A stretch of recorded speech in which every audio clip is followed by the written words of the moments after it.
Ang walang kapantay na martial god, unang yugto. Kabanata 681. Timang nakakatakot na globo ng impluwensya. Naglakbay kayo mula sa napakalayo hanggang sa Micheng, tiyak na pagod na kayo. Gayunpaman, parang wala naman kayong kinalaman kay Shengang. Sabi ng isang malakas na boses sa di kalayuan. Nakita ng karamihan ng isang grupo ng malalakas na cultivator sa di kalayuan. Ang pinuno ng Shengang North ay personal na dumating at pinipilit ang lahat ng mga Tianqi layer cultivator. Nang makita ni Zhu Wuchang ang pinuno ng Shengang North, medyo gamaan ang pakiramdam niya. Buti na lang at dumating sila. Mag-isa, hindi niya magagawang harapin ang mga taong iyon ng layer ng Tianqi. Lahat sila ay napakahusay at malalakas na magsasaka. Kung ang mga bagay ay bumagsak, hindi niya maliligtas ang sitwasyon. Lubos niyang naunawaan na kung hindi umatake ang mga kaaway, ito ay dahil si Shengang ay isang makapangyarihang saklaw ng impluwensya. Sila ay nanggaling sa malayo ngunit hindi nang ahas na kumilos ng walang ingat. Ang pinuno ng Shengang North, si Beiming ay narito. Nakilala ng mga cultivator ng Tianqi layer kung sino siya at agad na pinangalanan siya. Alam din nila na ang Shengang ay nahahati sa 4 na magkakaibang bahagi at ang pinuno ng Shengang North ay si Beiming. Kayong lahat ay napakalakas na cultivator na may sarili ninyong mga teritoryo, bakit pa kayo mag-abala kay Shengang? Tanong ni Beiming, mabilis na sumulyap sa karamihan. Medyo naiinis siya, parang napakaraming malalakas na cultivator ang pumunta kay Micheng para hadlangan ang pagtatapos ng great competition ni Zuyu. Hindi namin kailangang gumamit ng mga hindi malinaw na mensahe para makipag-usap. Pumunta kami dito dahil pareho ang gusto namin kay Beiming. Maraming mga henyo, gusto ni Shengang na nakawin sila at hindi kami sumasang-ayon dito. Sa sandaling iyon, may gumalaw sa kanilang mga kamay at lumitaw ang isang Imperial Golden Dragon Rope. Sa isang iglap, ang chi ng kapaligiran ay lubhang nagbago. Parang nakakatakot. Ang Purple Golden Dragon King ng East Sea at 3 pang imperyo. Yung iba, dapat maintindihan mo ng malinaw ang status nila sa lipunan. Ako, si Beiming hindi na kailangang sabihin sa iyo dahil madali mong mahulaan. Sabi ni Beiming nang makita niya ang kulay ginto at lila na dragon na damit. Dumating na ang malalakas na magsasaka ng East Sea. At saka, dumating na rin ang Dragon King. Personal na dumating ang Dragon King sa kanyang ginintoang at lila na damit. Ang iba ay hindi na nagtangkang magtago, halatang makapangyarihan na ang mga damit na suot at ang mga gintong sombrerong nasa ulo. Ang chi na kanilang inilalabas ay napakalakas. Ang mga cultivator ng Tianqi layer ay hindi mga ordinaryong cultivator ng Tianqi layer. Bukod kay Shengang ay may 4 na iba pang spheres of influence. Ang kanilang kapangyarihan ng impluwensya ay nagkaroon ng napakaraming cultivator ng layer ng Tianqi. Nakakatakot sila at lahat sila ay pumunta kay Zuyu, nakakatakot. Maaari nilang lipulin ang isang buong imperyo. Si Lin Feng ay nanatiling nakatitig sa mga taong iyon. Bukod sa Dragon King na nakasuot ng purple at golden na damit at sa kanyang mga tao, may iba pang mga tao na may nakakatakot na sinaunang mga espada sa kanilang likod. Ang kanilang espada na si Qi ay tumatagos sa kalangitan. Ang mga taong iyon ay walang katapusang mas malakas kaysa kay Ling Xiao at pawang mga cultivator ng espada. May isa pang grupo ng mga tao. Ang kanilang pinuno ay may warlord na si Qi, tulad ni Duan Wudao. Nakasuot sila ng warlord helmet at ang kanilang Qi ay mas malakas kaysa kay Duan Wudao. Ang huling saklaw ng impluwensya ay kasing takot din. Ang kanilang chi ay katulad ng sa masasamang enerhiya ni Lin Feng. Nakakatakot sila, isang sulyap sa kanila ay sapat na upang takutin ng iba. Ang East Sea Dragon Palace, ang Nine Cloud Sword Sect, ang Jade Heaven Imperial Family, at ang Necropolis Sect. Sige, napakahusay. Ang isang maliit na rehiyon tulad ng Zuyu ay umakit ng napakaraming malalakas na cultivator. Ako, si Beiming ay dapat makaramdam ng karangalan. Sabi ni Beiming, na nakatingin sa mga taong iyon. Nagulat siya nang makita niya ang Purple Golden Dragon King, at pagkatapos ay nakita niya ang mga tao ng Nine Cloud Swords, at ang mga tao ng Jade Heaven Imperial Family at ang mga tao ng Necropolis Sect. Ang 4 na kapangyarihan ng impluwensyang iyon ay kasing lakas ni Shengang, at nakakagulat na lahat ay nagtipon sa Zuyu. Tila hindi inaasahan ni Shengang ang ganoong turnout. Napakaraming malalakas na cultivator. Hindi sila maaaring pag-aari ni Shengang lamang. Dahil nandito tayo, hayaan silang pumili ng mag-isa. Sabi ng Purple Golden Dragon King na walang pakialam. Sa sandaling iyon, ang puso ng mga tao ay tumitibok. Naisip nila na ang great competition ni Zuyu ay natapos na at ang mga bagay ay muling magiging kalmado. Hindi nila akalain na darating ang mga hindi kapanipaniwalang taong ito. Sa harap nila ay napakaraming nakakatakot na cultivator. Lahat sila ay cultivator ng layer ng Tianqi. May mga cultivator pa nga ng Tianqi layer na dumating para lang tumulong sa palabas. Madaling malipol ng mga cultivator ng layer ng Tianqi si Zuyu. Sila ang pinakamalakas na cultivator at napakabihirang. Ngunit sa sandaling iyon, mayroong higit sa 1 dosina sa kanila. Kasama ang ilang tao na dumating para lamang sa kasiyahan, nakakamangha. Nang marinig nila ang Beiming, naunawaan nila na ang East Sea Dragon Palace, ang Nine Cloud Sword Sect, ang Jade Heaven Imperial Family at ang Necropolis Sect ay pawang napakalakas at makapangyarihang mga saklaw ng impluwensya. Hindi sila mas mahina kaysa kay Shengang. Si Shengang lamang ay sapat na upang kontrolin at impluwensyahan ang buong rehiyon ng Zuyu. Para silang mga hari ng Zuyu. Ngunit ngayon, sa sandaling iyon, lumitaw ang apat na iba pang saklaw ng impluwensyang kasing lakas ni Shengang. Anong ibig mong sabihin? Anong pagpipilian? Tanong ni Beiming sa Dragon King na naka-purple at golden na damit. Ang apat na iba pang kapangyarihan ng impluwensya ay nagtipon, tila mahirap para kay Shengang na hindi makibahagi sa kanila ngayon. Kami, ang limang mga saklaw ng impluwensya, ay maaaring magpahayag ng ilang mga salita at hayaan silang pumili. Sagot ng Dragon King. Kaagad pagkatapos, tumingin siya sa tatlo at nagtanong. Ano sa tingin mo? Sumasang-ayon ako. Sabi ng isang mula sa Nine Cloud Sword Sect. Sumasang-ayon din ako. Sabi ng Jade Heaven Imperial Family at ng Necropolis Sect habang tumatango. Sino ang nagsimula? Tanong ni Mingbei. Gagawin ni Shengang. Dapat kang magsalita para kay Shengang, Mingbei. Sabi ng Dragon King. Si Shengang ay mukhang malungkot ngunit lumingon sa karamihan at sinabing dahan-dahan. Inorganisa ni Shengang ang Great Competition ng Zuyu. Tinutulungan ka namin na pahusayin ang antas ng iyong paglilinang at sa palagay ko ay lubos kayong nasiyahan doon. Lahat kayo ay mga henyo mula sa Zuyu, syempre gusto ni Shengang na sumama ka sa amin, lagi naming gusto ng mas maraming henyo. Syempre, kung ayaw mong sumama kay Shengang, hindi ka namin pipilitin. Sana lang ay matulungan mo si Shengang sa isang bagay. Dumating din sila para sa isang bagay na iyon kaya inaasahan kong pag-isipan mong mabuti ang tanong. Malinaw na sabi ni Mingbei. Hindi naman siya mukhang menacing o agresibo man lang. Umaasa siya na mas marami pang henyo ang makakasama ni Shengang. Tapos na magsalita si Beiming. Hayaan mong may sasabihin ako. Sabi ng Dragon King habang nakatingin kay Lin Fang. Lin Fang, ako ay mula sa East Sea Dragon Palace, overlord ng East Sea Empire. Kami ay isang imperyo ng karaniwang kalidad. Ang apat na imperyo ng Zuyu ay may mababang kalidad. Maaari mong isipin kung anong uri ng mga tao at teritoryo ang mayroon kami sa aming kontrol. Sabi ng Dragon King. Malinaw na naunawaan ng lahat ang ibig niyang sabihin. Bukod pa rito, ang apat na imperyo ng Zuyu ay may mababang kalidad. Malaki ang pagkakaiba ng imperyo na may mababang kalidad sa mga imperyong may katamtamang kalidad. Ang mga bansang nasa ilalim ng mga nasasakupan na may mababang kalidad ay malaki rin ang pagkakaiba sa mga bansang nasa ilalim ng mga jurisdiction ng mga imperyong may karaniwang kalidad.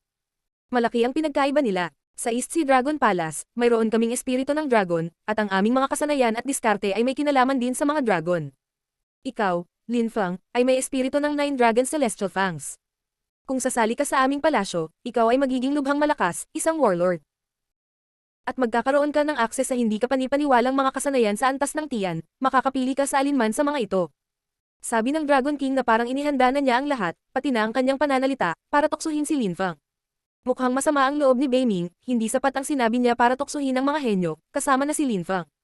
Sa madaling salita Lin Fang, maaari kang sumali sa aming Dragon Palace. Malugod ka naming tatanggapin, ang hari ng dragon at maging ang patriarka ng palasyo ay sasalubungin ka at tuturuan ka ng maraming bagay. Tutulungan ka nilang pagsamahin ang iyong paglilinang, isipin ang hindi ka panipaniwalang mga pakinabang. Dapat mong pag-isipang mabuti ang tanong. Ang walang kapantay na martial god, unang yugto. Kabanata 682, ang pinili ni Lin Fang.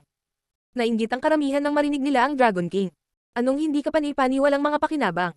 Ang East Sea Dragon Palace ay isang panginoon sa East Sea Empire na isang imperyo na may katamtamang kalidad. Gusto lang nilang sumali si Lin Fang.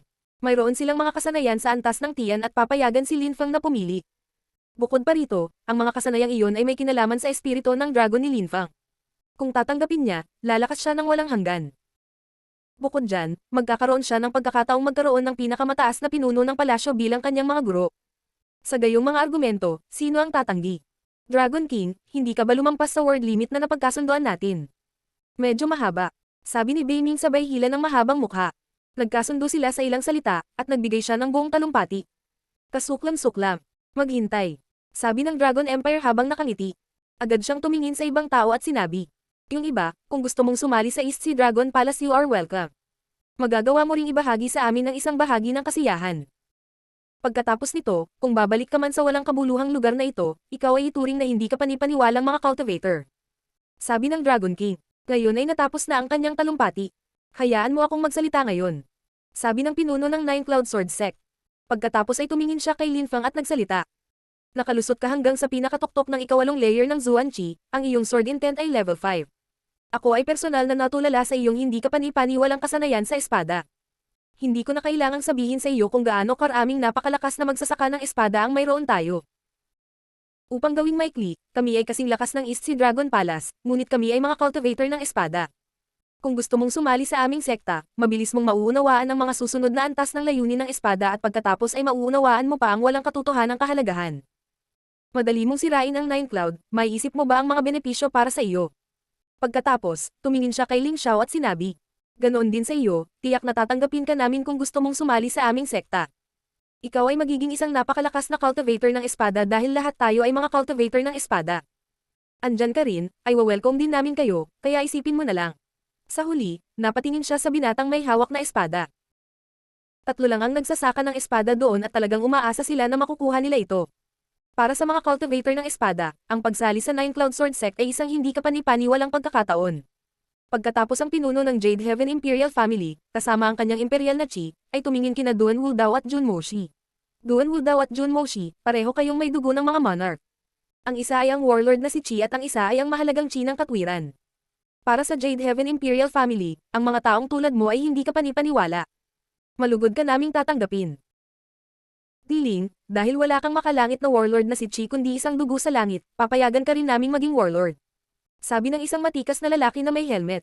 Siya ay naglalabas ng isang imperial na Chi. Interesado lang siya sa ilang tao. Sina Duan Wudao, Jun Moshi at Diling. Sa huli, ang Necropolis Sect lang ang hindi nagsasalita. Ang pinuno ay naglalabas ng nakakatakot na masamang enerhiya. Tumingin siya kay Lin Fang. Lin Fang, mayroon kang nakakatakot na masamang chi at mayroon kang ilang nakakatakot na masamang kasanayan. Sa makatuwid, lahat sila ay gusto ka. Kung gusto mong paunlarin ang iyong masasamang enerhiya matutulungan ka namin, lahat ng tao sa mundo ay matatakot na marinig ang iyong pangalan. Duan Wudao, Diling, Jun Moshi, Zhu Xia, tatanggapin din namin kayo. Bukod kay Shengang, may 4 na iba pang spheres of influence at lahat sila ay gusto si Lin Fang. Si Lin Fang ay may espiritu ng 9 Dragon Celestial Fangs, nagpractice ng kultibasyon ng espada, at mayroon ding mga kasanayan sa Heroka. Kaya naman, 3 sekta ang gustong makuha siya. Nakuha ni Lin Fang ang atensyon ng lahat. Umaasa silang lahat na makakasama sila ni Lin Fang. Nakatawag din sa kanilang atensyon sina Duan Wudao, Diling, Jun Moshi at ilang iba pa. Ang mga ranggo ng Great Competition ng Zuyu ay hindi basta-basta, talagang pinatunayan nito kung gaano kalakas ang mga henyo na iyon. Sa katunayan, walang duda, ang mga likas na kakayahan at lakas ay iba't ibang bagay ngunit halata din.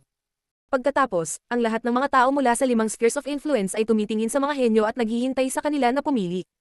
Karamihan sa mga tao ay nakatingin sa kanilang mga guro at magulang, lalo na sa mga may guro na. At mga miyembro na ng isang sekta. Ang pagpili ng isa pang saklaw ng impluensya ay magsasabi ng pagkakanulo. Huwag kang mag-alala. Hindi pa hirapan ni Shengang ang iyong mga sekta.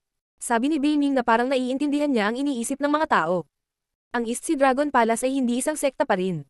Isa lang tayong sphere of influence. Ang pagsali sa East Sea Dragon Palace ay hindi nangangahulugan na hindi ka na miyembro ng iyong unang sekta. Maaari mong sabihin, tulad ng dati, na ikaw ay isang miyembro ng iyong unang sekta at isang maimpluwensyang miyembro ng ibang saklaw ng impluwensya. Sabi ng Dragon King na naka-purple at golden na damit. Ang East Sea Dragon Palace ay isang panginoon sa East Sea Empire, maraming mga sekta ang nasa ilalim ng kanilang kontrol. Ling Xiao, sumali sa Nine Cloud Sword Sect, sige. Sabi ng isang boses sa sandaling iyon. Ito ay ang guro ni Qi Qingjian Ling Xiao. Ito ay isang sekta ng espada, nagsasanay sila ng pagtatanim ng espada. Ang napakalakas na magsasaka ay marami at mas malakas sila kaysa sa akin. Kung sumali ka sa Nine Cloud Sword Sect masasabi mo pa rin na ikaw ay estudyante kung ngunit ikaw ay kabilang sa Nine Cloud Sword Sect. Hindi kita sisisihin at hindi ko iisipin na pinagtaksilan mo ang iyong sekta. Sabi ng guro ni Ling Xiao. Nawalan ng braso si Ling Xiao, umaasa siyang hindi susuko si Ling Xiao at patuloy na hindi mawawala ang kanyang determinasyon at lakas sa landas ng paglilinang. Ang pagsali sa Nine Cloud Sword Sect ay magbibigay daan sa kanya na maabot ang mga ulap. Guro, sabi ni Ling Xiao. Mukha siyang natouch at gumalaw pero naintindihan niya ang ibig sabihin ng teacher niya. Makinig ka sa akin. Roger, guro. Sabi ni Ling Xiao na tumatango. Pagkatapos ay tumingin siya sa malakas na magsasaka ng Nine Cloud Sword Sect at sinabi, ako, si Ling Xiao, ay tinatanggap na sumali sa iyong sekta. Sige, napakabuti. Tinatanggap ka namin. Nakayukong sabi ng pinuno. Kahit na nawalan ng braso si Ling Xiao, hindi ito nangangahulugan na siya ay naging isang basura. Bukod pa rito, naabot na niya ang ganoong kataas na antas, nakapasok na siya sa ikawalong layer ng Zuan Qi at ang kanyang layunin sa espada ay nasa ikatlong antas. Ang mga bagay na iyon ay hindi mawawala. Ako rin. Sabi ng isa pang cultivator ng espada na may dalang silver sword. Ang isang sword sect ay lubhang kaakit-akit, paano tatanggi ang isang cultivator ng espada sa ganoong alok? Tinatanggap ka rin ng Nine Cloud Sword Sect. Pagkatapos ay bumaling silang lahat kay Lin Fang na umaasang tatanggapin niyang sumama sa kanila. Sa kanyang level 5 sword intent malamang na siya ang magiging pinakamalakas na cultivator ng Nine Cloud Sword Sect. Sa kasamaang palad, hindi nagsasalita si Linfang at nanatiling tahimik. Ano ang ibinibigay mo sa amin? Walang pakialam na tanong ni Duan Wu daw. Gusto ko rin malaman. Na kayo kung sabi ni Diling, hindi sila madaling sumali sa isang sphere of influence, kailangan nilang malaman ang higit pa. Papasukin ka namin sa ilang mahiwagang sukat ng paglilinang na gagawin kang napakalakas na mga magsasaka, makikinabang ka sa napakaraming mga pakinabang. Isa iyon sa mga layunin namin sa Zuyu. Sana ay samahan mo si Shengang. Sabi ni Beimi. Ang karamihan ay alam na ng kaunti pa, tila ang mga henyo ay makakasali sa ilang mahiwaga at mystical cultivation dimension kung sila ay sasali kay Shengang. Tama si Beimi. Kung sasali ka sa East Sea Dragon Palace, magiging pareho ito ngunit mas maganda. Siyempre, kung hindi ka interesado sa mga mystical na dimensyon at misteryong iyon, hindi ka namin pipilitin ngunit tatanggapin ka pa rin namin. Sabi ng Dragon King na naka-purple at golden na damit. Tumanggol lang ang karamihan. Kailangan ko ng oras para mag-isip tungkol dito. Sabi ni Duan Wu daw. Ako rin. Sabi ni Diling at ng iba pa at ng iba pa. Mayroon silang pagpipilian, kailangan nilang isaalang-alang ng mabuti ang lahat. Ang pagpili na iyon ay maaaring magbago ng kanilang buhay. Ikaw Linfang, tanong ng Dragon King. Si Linfang ang pinakagusto ng lahat. Umaasa silang lahat na makakasama sila ni Linfang. Hindi ako sasama sa sino man sa inyo. Sabi ni Linfang, ang pag-iwan sa lahat ay hindi makapaniwala. Si Linfang ay hindi interesado sa alinman sa kanila at tinatanggihan ang lahat ng kanilang mga alok, gaano man kahanga-hanga ang mga alok. Tungkol sa mga mahiwaga at mahiwagang bagay na pinag-uusapan mo, kailangan kong mag-isip sandali. Sabi ni Linfang kay Beiming na tumatango. Natigilan si Beiming ngunit napangiti. Sinasabi ni Linfang na kailangan niyang pag-isipan kung gusto niyang sumali sa mystical at misteryosong cultivation dimensions at areas. Ang ibig sabihin noon ay ang tanging sphere of influence na interesado siyang salihan ay si Shengang. Ang walang kapantay na martial god, unang yugto. Kabanata 683, pinili ng lahat. Ang mga tao ng East Sea Dragon Palace, ang Nine Cloud Sword Sect at ang Necropolis Sect ay natulala. Tinanggihan kaagad ni Linfang ang kanilang mga alok. Interesado lang siya sa mga mahiwaga at mahiwagang bagay na iniaalok ni Shengang. Hindi mo kailangang mag-isip, hindi mo palalampasan ang ganoong pagkakataon. Pagsisisihan mo ito sa hinaharap kung hindi. Sabi ng Dragon King. Ngunit umiling si Linfang at sinabi. Salamat sa lahat sa iyong mga alok ngunit nakagawa na ako ng desisyon, patawarin niyo ako. Dahil ito ang sariling desisyon, hindi magsisisi si Linfang. Sa pagkakataong ito, tinanggihan niya ang hindi kapani-paniwalang kakayahan at diskarte ng dragon. Pinalampas niya ang pagkakataong sanayin bilang isang hindi kapani-paniwalang cultivator ng espada, ngunit hindi siya magsisisi. Sa kanyang isip ay determinado siya at mananatili sa kanyang mga panimulang prinsipyo. Hindi niya gusto ang pakiramdam na walang kalayaan. Ayaw niyang magpasakop kahit kanino kaya hindi siya sasali sa anumang sphere of influence. Bukod pa rito, inorganisa ni Shengang ang Great Competition ng Zuyu. Kung wala si Shengang, hindi siya makikinabang sa napakaraming magagandang bagay, hindi siya tatayo sa tuktok ng fighting stage ng kompetisyon. Kung wala si Shengang, magkakaroon pa rin siya ng lakas ng ikalimang layer ng Zuanqi. Si Diling, Zhu Xia at Duan Wu daw ay mas malakas pa rin sa kanya. Baka nasa panganib din ang buhay niya. Ayaw ni Linfang na harapin si Shengang sa huli dahil marami na silang natulungan sa kanya. Hindi niya naramdamang masaktan ng mga taong tumulong sa kanya. Sige, dahil sa ganoong paraan, hindi ko na ipipilit. Paano ang iba? Sino ang gustong sumali sa East Sea Dragon Palace, tinatanggap ko ang lahat. Makikinabang sa hindi kapani-paniwalang mga pakinabang ang mga naunang nagraranggo sa 5 una. Halimbawa ng mga kasanayan at diskarte sa antas ng tiyan. Ang iba ay makikinabang din sa magagandang kasanayan at pamamaraan. Ang Dragon King ay nag-roll up ng kanyang manggas na parang hindi binigyan siya ni Linfang ng mukha. Maraming tao ang natulala. Ang mga kasanayan at diskarte sa antas ng tiyan ay nakakatakot, ang pagkuha ng gayong mga kasanayan ay napakahirap. Kaakit-akit. Ang ganitong uri ng tukso ay nagpaisip sa napakaraming tao tungkol dito ng 2 beses, lahat ay interesado sa gayong mahiwagang kapangyarihan. Ang mga ito ay napakabihirang at ang pagsali sa East Sea Dragon Palace ay magbibigay daan sa kanila upang makakuha ng mga dakilang kapangyarihan ng mahiwagang. Sa sandaling iyon, ang Dragon King ay nag-aalok sa kanila ng mga ganoong bagay. Diling, biglang sabi ng ama ni Diling. Tumingon si Diling at tumingin sa kanyang ama na umaaligid sa ere. Diling, mayroon kang dugo sa langit na brutal at marahas. Ang East Sea Dragon Palace ay ang pinakamagandang sphere of influence para salihan mo. Sabi ng ama ni Diling, si Dishitian. Nanatiling tahimik si Diling saglit at pagkatapos ay tumingin muli sa Dragon King na nakasuot ng kulay ube at gininto ang damit at sinabi. Tinatanggap ko ang iyong alok. Sige, sabay tayong babalik at kukuha ka ng ilang mga kasanayan sa antas ng tiyan na maaari mong personal na piliin. Tulungan ng Dragon King na nakangiti. Pagkatapos ay sinulyapan niya si Linfang. Kahit na si Diling ay hindi kasing galing ni Linfang, napakalakas din niya. Ang ganitong henyo na sumali sa Dragon Palace ay isang magandang pagkakataon. Nakalusot si Diling sa pinakatuktok ng layer ng Zuanqi at malapit nang makapasok sa layer ng Tianqi. Ang pagsali sa gayong dakilang kapangyarihan ng impluensya ay hindi magiging isang pag-aaksaya. Bukod pa rito, sa likas na kakayahan ni Diling, ang mga ordinaryong cultivator ng layer ng Tianqi ay hindi magiging banta sa kanya. Tinatanggap ko rin. Sabi ng ibang tao. Napangiti ang Dragon King nang marinig niya ang mga ito at sinabi. Napakabuti, tinatanggap namin ang lahat. Ang mga tao mula sa iba pang tatlong spheres ng impluensya ay nakatayo doon ng mahinahon, hindi sila tulad ng East Sea Dragon Palace. Bukod sa ilang tao, hindi nila kailangan ng iba. Ang Jade Heaven Imperial Family ay interesado lamang sa mga warlord, monarch, emperors at iba pa. Ang Necropolis Sect ay interesado lamang sa mga may masamang enerhiya. Ang paghahanap ng mga henyo ay napakahirap para sa kanila. Ang pinakamahusay para sa kanila ay si Lin Feng. Duan Wudao, Jun Moshi, ang Jade Heaven Imperial Family ay perpekto para sa iyo, higit na mas mahusay kaysa sa East Sea Dragon Palace. Sabi muli ng isang mula sa Jade Heaven Imperial Family habang nakatingin kina Duan Wudao at Jun Moshi. Ang 2 taong iyon ay kabilang sa mga imperial na pamilya ng Zuyu at Dragon Mountain, pareho silang may dugong imperial. Mayroon silang chi ng mga monarka at emperador at sila ay nasa pangalawa at pang-4 sa dakilang kompetisyon ng Zuyu. Ang mga mata ni Duan Wudao ay kumikislap. Nakagawa na ng desisyon si Lin Feng. Sasali si Diling sa East Sea Dragon Palace kung saan makakakuha siya ng ilang mga kasanayan at diskarte sa antas ng Tian. Kung hindi siya sasali sa isang sphere of influence, maaaring maging mas malakas pa si Lin Feng kaysa sa kanya. Ngunit, hindi siya nag-alala kay Diling dahil kailangan niya ng tulong mula sa labas upang makapasok sa layer ng Tianqi at maging mas malakas. Maisa akong kinakailangan, hindi ako may kukulong ng Jade Heaven ng Imperial Family. Ako ay tulad ng dati, si Duan Wudao. Sabi ni Duan Wudao, nagulat ang lahat.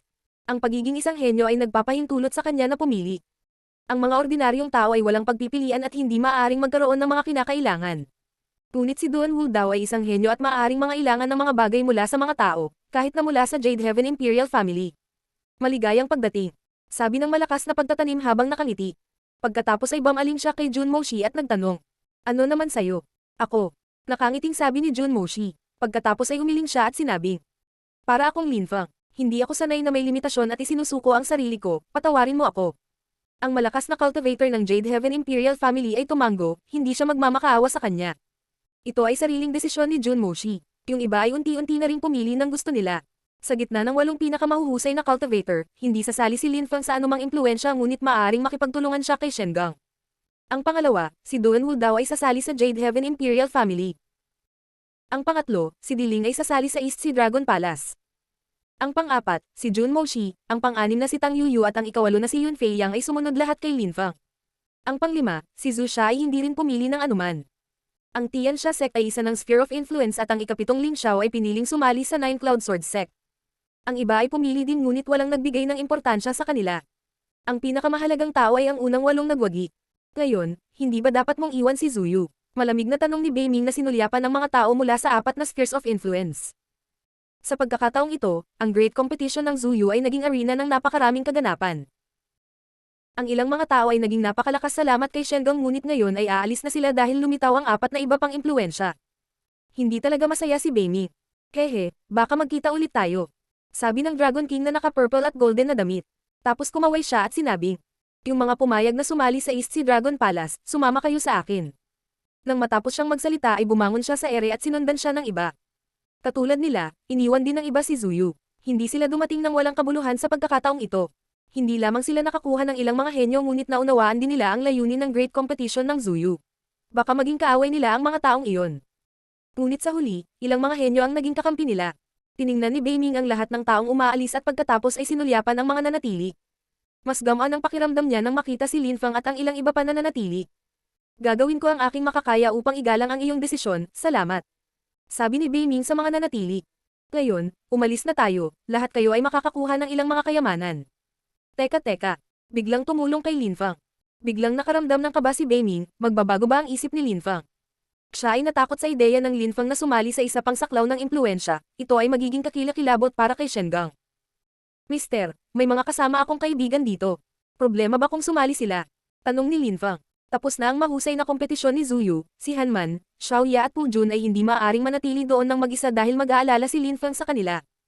Hindi makatanggi si Beiming sa kahilingan ni Lin Feng. Ang ilang higit pang mga tao ay maaaring sumunod sa kanila ay hindi dapat maging isang problema. Ang walang kapantay na martial god, unang yugto. Kabanata 684, ang pangkalahatang ideya ng kontinente. Isang grupo ng mga tao ang lumilipad sa ibabaw ng puting ulap at muli. Hindi nagtagal ay nakarating na sila sa Shengang, ang misteryosong lugar. Sa gitna ng mga taong iyon, may ilan na pumunta doon sa unang pagkakataon sa kanilang buhay. Ang Shengang ay isang hindi kapani-paniwalang lugar. Naroon si Yu Tianming at ito ang kanyang unang pagkakataon. Gayunpaman, si Yu Tianming ay hindi kasing yabang niya dati. Nakasunod lang siya sa karamihan at mukhang nag-iisa. Medyo lumalayo siya sa grupo ng mga tao sa harapan niya. Ang lahat ng mga nasa harap niya ay hindi kapani-paniwalang mga magsasaka, mga henyo. Si Yu Tianming ang pangalawang mataas na opisyal ng Zuyu. Noong nakaraan, bukod kay Duan Wuldao, hinamak niya ang lahat. Gayunpaman, sa panahon ng Great Competition ni Zuyu, siya ay isang insekto at si Duan Wuldao ay isa pa rin sa mga pinakadakilang henyo. Ang pinaka-nakakatakot na bahagi ay hindi naisip ni Yu Tianming na ang kanyang tiyahin, na natiwalag sa Yu Clan ay magkakaroon ng isang anak na lalaki. Ang kanyang tunay na pinsan ay nanalo sa Great Competition ng Zuyu. Hinahangaan lang niya ito at tingnan siya mula ngayon. Hindi na siya nagsiselos. Noong matalo siya ni Lin Feng noon, nakaramdam siya ng puot at sakit. Ngunit ngayon siya ay kalmado at tahimik dahil tinulungan siya ni Lin Feng na mapagtanto na silang lahat ay hindi kabilang sa iisang mundo. Si Yu Qingshan, ang lolo ni Lin Feng, ay hindi na manalo laban kay Lin Feng. Nakangiting nakatingin kay Lin Feng ang pinuno ng Shengang North. Kahit na si Shengang ay isang napakalaking globo ng impluensya, para kay Beiming na sundin sila ni Lin Fen ay hindi kapani-paniwala. Kahit na hindi siya lumahok sa Great Competition ng Zuyu, alam niyang lahat ng nangyari ay hindi kapani-paniwala. Si Lin Feng ay isang tunay na henyo. Sa loob ng 1,000 taon ay maaaring may hihigit pa sa kanya. Hindi nila kayang hamakin si Lin Feng sa puntong ito. Ang mga tao ng Shengang, tulad ni Beiming, ay kailangang bigyang pansin ang mga ganitong panganib at umasa. Ang ilang mga kabataan ay maaaring maging isang banta para sa kanila sa hinaharap, kaya kailangan nilang makipagkaibigan sa kanila ng maaga, bago ito maging huli. Makalipas ang ilang sandali, lahat ng pumasok sa Shengang ay dumating sa labas ng isang napakalaking palasyo. Naroon si Hao Pang at sinulyapan si Lin Feng at ang iba pa. Medyo masama ang tingin niya. Napakaraming henyo, nag-aalala si Hao Pang na kung sila ay magiging mas malakas kaysa sa kanya, hindi na siya magiging kawili-wili gaya ng dati. Hindi niya magagawang kumilos ng mayabang. Naiintindihan mo, sabi ni Beiming kay Hao Pang. Si Hao Pang ay mukhang kalmado at solemn na. Masasabi mong naiingit siya at nagsiselos, pero tumango lang siya at sinabing, "Sandali lang, pumunta ka." Sabi ni Beiming, kumakaway tapos tinuro niya ang isa pang palasyo kung saan may mga mesa at upuan. Lahat, mangyaring umupo. Umupo si Lin Feng at ang iba pa. Yung iba hindi sanay sa mga ganyan, parang hindi sila mapakali. Ang Shengang ay isang nakakatakot na lugar. Ang mga taong nasa loob ay, para sa karamihan sa kanila, sa tuktok ng Zuan Chi Layer. Sa totoo lang, hindi maarak ang kanilang lakas.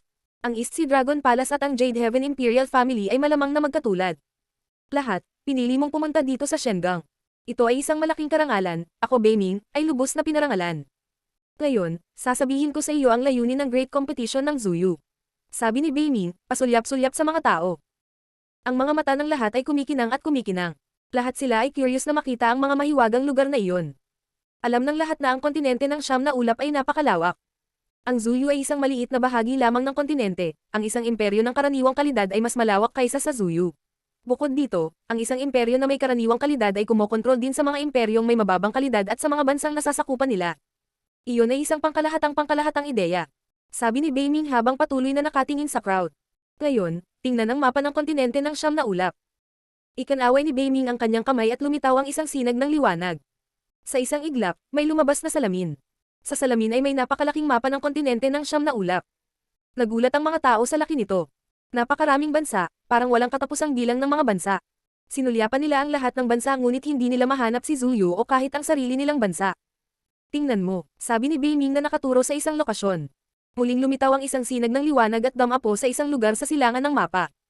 Ito ay isang rehiyon na may label. Zuyu, si Zuyu iyon. Ang mga tao ay namangha.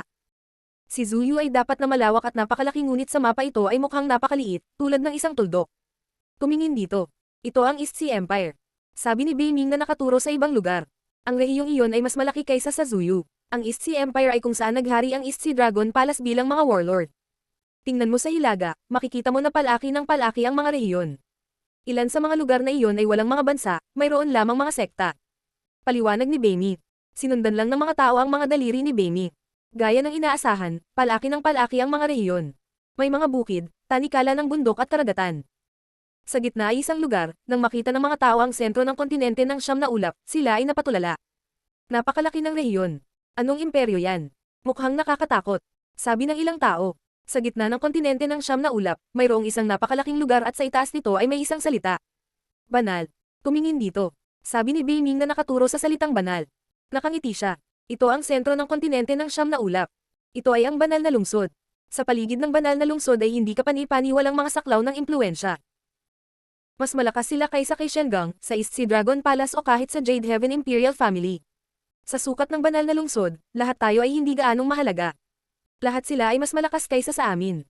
May mga imperyong may mas mataas na kalidad din doon, at mga magsasaka na umabot na sa mga ulap. Sa pinakagitna ay ang banal na lungsod, ito ang paraiso ng mga magsasaka, isang lungsod na puno ng pinakamalakas na magsasaka sa mundo. Nagsimulang bumilis ang tibok ng kanilang puso nang marinig siya. Ito ang paraiso ng malalakas na magsasaka, isang lungsod na puno ng pinakamalakas na magsasaka sa mundo. Ang Zuyu ay napakaliit na lugar sa kontinente ng siyam na ulap. Kahit na sila ang pinakamalakas na kabataang magsasaka ng Zuyu, sila ay walang iba kung ikukumpara sa malalakas na magsasaka ng banal na lungsod. Hindi rin ganoon kalakas si Shengang kung ikukumpara. Marami pang impluensya sa mundo, kabilang ang mas malakas kaysa kay Shengang. Nasisiraan ka na ba ng loob? Pinanghihinaan ng loob? O may pakiramdam ka ba na ikaw ay maliit at hindi gaanong mahalaga kung ikukumpara? Tanong ni Beiming. Maraming tao ang nagtaas ng ulo at tumingin kay Beiming. Sa kanilang mga mata, talagang nakikita ni Beiming na ang ilang mga tao ay nasiraan ng loob. Mga henyo ba talaga sila? Ngayon, sila ay mga henyo sa Zuyu, ngunit ano sila kumpara sa mga henyo ng kontinente ng siyam na ulap? Ang mga tao ay tumingin kay Lin Fang at nakita siyang nakaupo ng tuwid na parang espada. Isang nakakatakot na enerhiya ang lumalabas sa kanyang katawan na para bang bubunutin niya ang kanyang espada at lalaban sa mundo. Tumibok ang kanilang mga puso. Iyon ba ang pagkakaiba nila ni Lin Fang? Nang makita kung gaano sila kaliit sa mundo, nadama nila na hindi gaanong mahalaga. Ngunit biglang naramdaman ni Lin Fang na mas gusto pang abutin ang mga ulap, ang kanyang puso ay napuno ng walang patid na determinasyon. Nang makita ni Beiming kung ano ang reaksyon ng mga tao, nasiyahan siya. Lalo siyang nasiyahan sa reaksyon ni Lin Fang. Ang puso ni Lin Fang ay hindi masisira, tulad ng sa mga napakalakas na cultivator. Sa determinasyon ni Lin Fang, tiyak na magiging napakalakas niyang cultivator sa kontinente ng siyam na ulap. Kailangan niyang iwan si Zuyu sa isang punto. Sa pagkakataong ito ang mga henyo mula sa dakilang kompetisyon ni Zuyu ay kailangang umalis at pumunta sa mga imperyong may mas matataas na katangian. Kahit na ang pinakamalakas na imperyo ay nangangailangan ng mas mahusay na mga henyo. Sa makatuwid, ang apat na saklaw ng impluensya ay nagmula sa malayo upang mahanap ang mga henyo na ito. Sa huli, nakuha ni Shengang ang pinakanamumukod tanging henyo. Hindi ka dapat manatili sa Zuyu, kayo ay hindi ka panipaniwalang mga henyo. Sa makatuwid, dapat kang maging mas malakas dito. Sabi ni Beiming na nakaturo sa banal na lungsod. Ang mga salitang iyon ay tumatatak sa utak ng mga tao. Nawala ang matatalim na ilaw at pati na rin ang mapa. Nakangiti ang ilang tao kay Beiming. Hindi pa sinabi ni Beiming sa kanila ang layunin ni Shengang, nagudyok lang siya sa kanila na maging mas malakas pa. Lahat sila ay mas determinado kaysa dati na maging malakas na magsasaka. Iyon ang bentahe ng pananatili sa mga hindi kapani-paniwalang cultivator, magiging mas malakas sila. Ang walang kapantay na martial god, unang yugto. Kabanata 685, mga cultivator ng Zunchi. Sinulyapan ni Beiming ang karamihan. Ang mga tao ay hindi naglakas loob na tumingin sa kanya sa mga mata. Ang mga napakalakas ay may sariling teritoryo. Alam mo ba kung ano ang kaya ng mga cultivator ng Tianqi layer? Alam mo ba kung ano ang magagawa ng mga cultivator ng layer ng Zunchi? Alam mo ba ang mahiwagang kapangyarihan ng mga cultivator ng Zunchi layer? Tanong ni Beiming na sumisigaw. Walang nakakaalam. Ang ilang mga tao ay may kaunting alam tungkol sa mga cultivator ng layer ng Tianqi ngunit walang alam tungkol sa mga cultivator ng layer ng Zunchi. Wala pa silang nakita, ni hindi nila maisip kung ano sila. Anong uri ng mga cultivator ang mga tao sa layer ng Zunchi? Anong uri ng mahiwagang kapangyarihan ang mayroon sila? Hindi nila naisip ang mga ganoong katanungan. Sa napakalawak at malawak na lugar gaya ng Shengang, mayroon tayong pinuno, at kinokontrol niya si Shengang. Tanging ang mga cultivator ng Zunchi layer ang maaaring tawaging Zun cultivator sa kontinente ng siyam na ulap. Sila ay ginagalang at nagtataglay ng kanilang sariling teritoryo, kanilang sariling mundo. Kinokontrol nila ang mga teritoryo, ang mga teritoryong kinokontrol nila ay maaaring mas malawak kaysa sa mga bansang pinanggalingan mo. Baka mas malaki pa sa mga imperyong pinanggalingan mo. Ang mahiwaga at misteryosong mga sukat at teritoryo na aking pinag-uusapan at ipapadala sa iyo ay talagang nasa ilalim ng kontrol ng isang cultivator ng Zun at naging libu-libong taon na. Zun cultivator. Ang mga tao ay namangha. Nanginginig sila. Mga magsasaka ng Zun. Para sa kanila, ang mga cultivator ng Tian ay hindi kapani-paniwala, kahanga-hanga. Ngunit ang mga cultivator ng Zun, hindi sila naglakas loob na isipin ito. Hindi nila kailanman naisip ang tungkol sa isang layer ng paglilinang, kahit na sa kanilang pinaka-hindi kapani-paniwalang mga panaginip. Ang ganitong mga cultivator ay maaaring sirain ang mundo sa isang hininga, maaari nilang sirain ang mga bundok, kagubatan at mga ilog. Maaari nilang patuyuan ang isang ilog gamit ang isang daliri.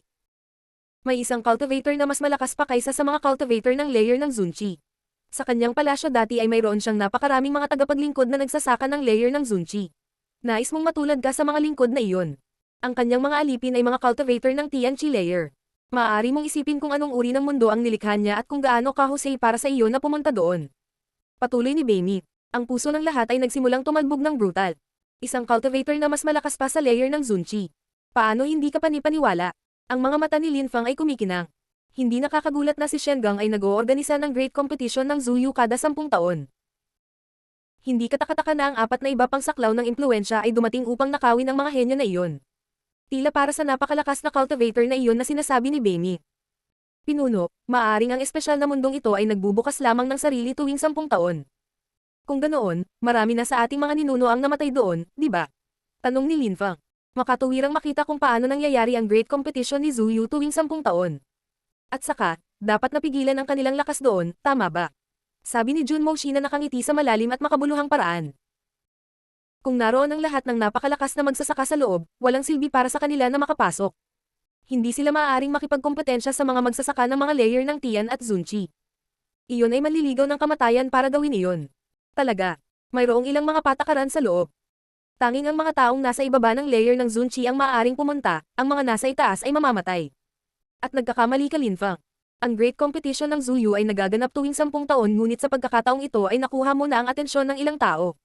Ang espesyal na mundo ay nabuksan ng 2 beses sa ngayon, halos bawat daang taon. Kung handa kang pumasok sa lugar sa pagkakataong ito, ikaw ang magiging ikatlong grupo ng mga tao na pupunta doon. Daan-daang taon. Pangatlong beses. Bukod sa hindi makapasok ang mga magsasaka sa itaas ng layer ng Tianqi. 2 grupo lang ang nakapasok sa mundong iyon noon, nangangahulugan ito na magiging hindi ka panipaniwala ang mga oportunidad na makukuha nila doon. Naunawaan ng karamihan kung bakit gustong akitin ng iba pang mga saklaw ng impluensya sina Lin Feng, Duan Wuldao, Diling at ang iba pa. Sa kanilang lakas, kahit na hindi pa sila nakakalusot sa layer ng Tianqi, naibilang na sila bilang napakalakas na cultivator. Sa kasamaang palad, hindi nagawa ni Shengang na sumama sa kanila ang lahat ng mga henyo. Paano natin ibinabahagi ang mga kayamanang matatagpuan natin sa loob? Kailangan ba nating ibahagi ang ilan kay Shengang? May biglang nagtanong. Kehe, kung papasok ka sa espesyal na mundong iyon, isang bagay lang ang kailangan ni Shengang. Maaari mong panatilihin ang mga kayamanan, o maaari mong ipagpalit ang mga ito para sa mga kasanayan at diskarte o kahit na iba pang mga kayamanan. Nakangiting sabi ni Beimi. Nagulat ang karamihan. Siyempre, ang mga pagkakataon at panganib ay nagsasama-sama sa mundong iyon. Ang pagpasok sa mundo ng malalakas na magsasaka ay mapanganib. Makikita mo ang mga kabataan ng Shengang at mga henyo na kabilang sa ibang mga spheres of influence. Pareho sila ng mga iniisip at ideya gaya mo. Gusto nilang magnakaw ng mga kayamanan at bumalik sa kanila, ngunit ang ilan sa kanila ay hindi na lumalabas. Kumikislap ang mga mata ni Beiming, mukhang excited siya. Ang ilan sa kanila ay maaaring hindi na umalis, maglalakas loob ba silang pumasok? Ang ilang mga magsasaka ng Zun ay mga tagapaglingkod ng isang tao na mas nakakatakot kaysa sa isang magsasaka ng Zun. Ang mga alipin ay nasa layer ng Tianqi, paano makakaalis ang mga tao sa gayong mundo? Tiyak na papasok sila para nakawin ang mga kayamanan.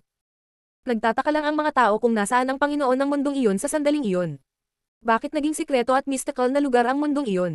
Ano ang nangyari 1,000 taon na ang nakaraan? Papasok ako. Sabi ni Lin Feng, kumikislap ang kanyang mga mata.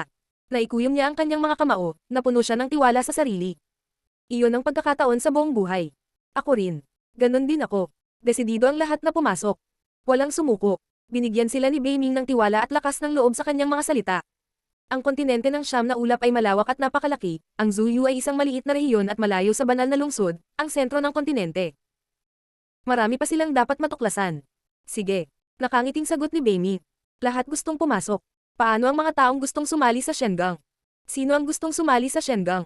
Tatanggapin namin kayo at palalakihin bilang aming sariling mga anak. Sabi ni Beiming. Pagkatapos ay nagpatuloy siya. Hindi mo kailangang madaliin ang iyong sagot. Gaya ng sinabi ko sa iyo noon, ikaw ang may pagpipilian. Sa anumang kaso, ito ay magiging isang makabuluhang pagpipilian. Sinabi ko na kay Hao Pang na pumunta at sinabi sa kagalang-galang na cultivator ang lahat. Sa lalong madaling panahon matutuklasan mo kung ano talaga ang tungkol sa paglilinang. Ang kagalang-galang na magsasaka. Ang kagalang-galang na magsasaka ay hindi ka panipaniwala. Ang Hao Yu Sect o maging ang Cosmic Pavilion ay walang katumbas. Mga henyo sila sa isang maliit na bansa, ngunit hindi nila akalain na ang great competition ng Zuyu ay magtatapos sa ganitong paraan. Nakapagtataka na mayroong isang Zun cultivator. At saka, personal siyang magpapakita. Tumibok ang kanilang mga puso. Sige. Ang lahat pagkatapos ng great competition ng Zuyu ay kailangang magpahinga. Kailangan mo ng gabi ng paglilinang at bukas, sana ay maging handa na kayong lahat. S.A.D. kay Beiming na nakangiti. Kaagad pagkatapos lumitaw ang isang batang babae at ipinakita niya sa kanila ang daan. Lin Feng, halika. Nakangiting sabi ni Ching Chan. Si Ching Chan ay mukhang nahihiya at ibinaba ang kanyang ulo. Sa harap ng kanyang sariling mga mata, si Lin Feng ay unang natapos sa kompetisyon. Nakatingin siya sa kanya na may bagong mga mata ngayon. Ang namumukod tenjing binata ay may sigasig at determinasyon ng isang hindi kapani-paniwalang magsasaka. Si Lin Feng ay magiging mas hindi kapani-paniwala kung siya ay pinalaki sa isang mas magandang lugar. Sige. Nakangiting sabi ni Lin Feng. Magkakasama kami ng mga kaibigan ko.